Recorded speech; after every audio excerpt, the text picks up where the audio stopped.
O coração dividido é um coração derrotado.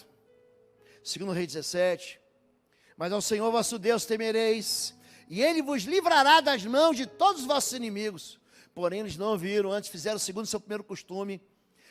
Assim essas nações temiam ao Senhor, e serviam as suas imagens de escultura, também seus filhos, e os filhos de seus filhos, como fizeram seus pais, assim fizeram eles até o dia de hoje. Nós aprendemos a pecar em casa.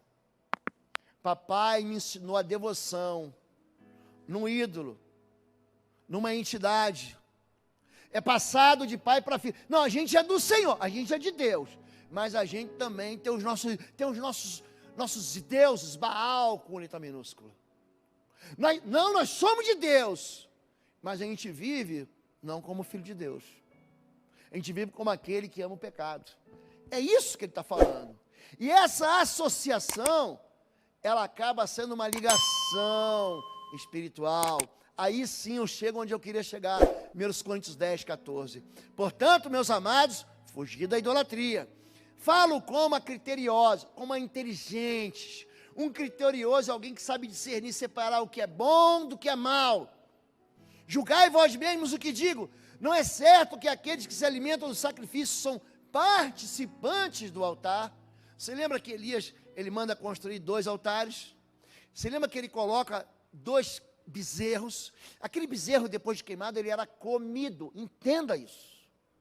O que fazia a pessoa participar era comer aquilo ali.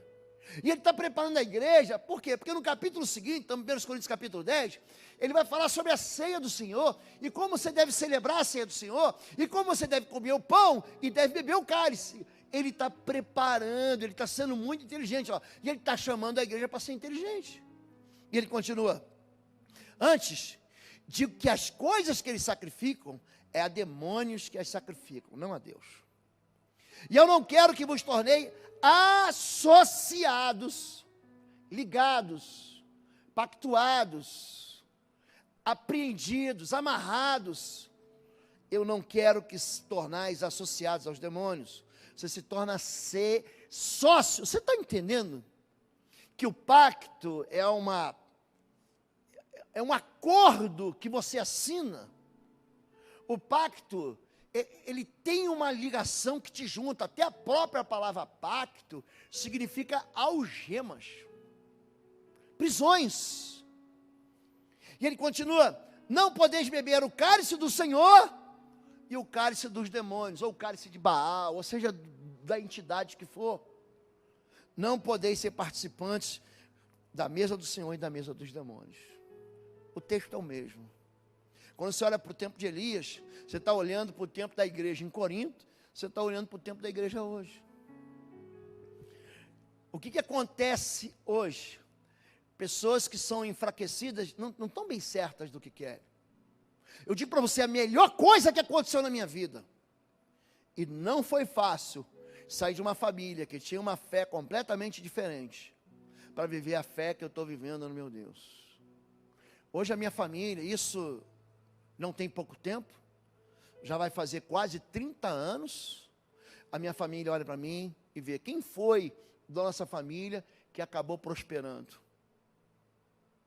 E eles conseguem olhar para mim e falar assim, foi aquele homem que serviu ao Senhor, foi o nosso irmão, foi o nosso filho que serviu ao Senhor. Eu não estou dizendo para você que é fácil, eu estou dizendo para você que a decisão que você toma de viver com Deus, de andar com o Senhor, de jogar fora a fé naquilo que não vai promover nada, vai atrair o céu para a sua vida, vai atrair Deus para a sua vida, vai fazer com que o melhor do Senhor seja derramado. A gente vive uma cultura da pressa, eu quero hoje, e eu quero agora. Você não quer isso? Você não quer já? A gente quer o alívio imediato. Eu ontem, domingo já. Gente, pensa um cara que está com uma dor na coluna, sou eu. Segunda, aí, netinho. Não sei quantos quilos aquele menino está pesando mais. Mas ele quer o meu colo, assim é de um jeito. E ele pula em mim, ele pula em mim, ele junta em mim. e eu tomo, sento no banco, me machuca. A gente não deixa de experimentar dores, não. A gente não é envolvido assim numa roupa espacial, aí você nunca mais vai ter cárie, você nunca mais vai passar por um problema. Ih, pastor, não tem piolho. Você não tem piolho porque eu não tenho, porque eu não tenho cabelo.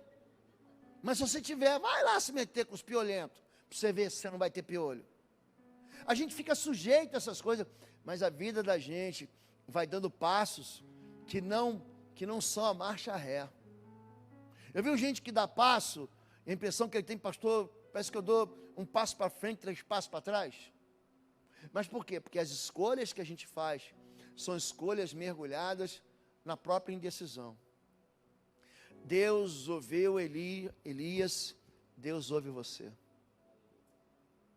Deus que ouve os homens do passado, esse é o mesmo Deus de hoje e vai ser o Deus de amanhã.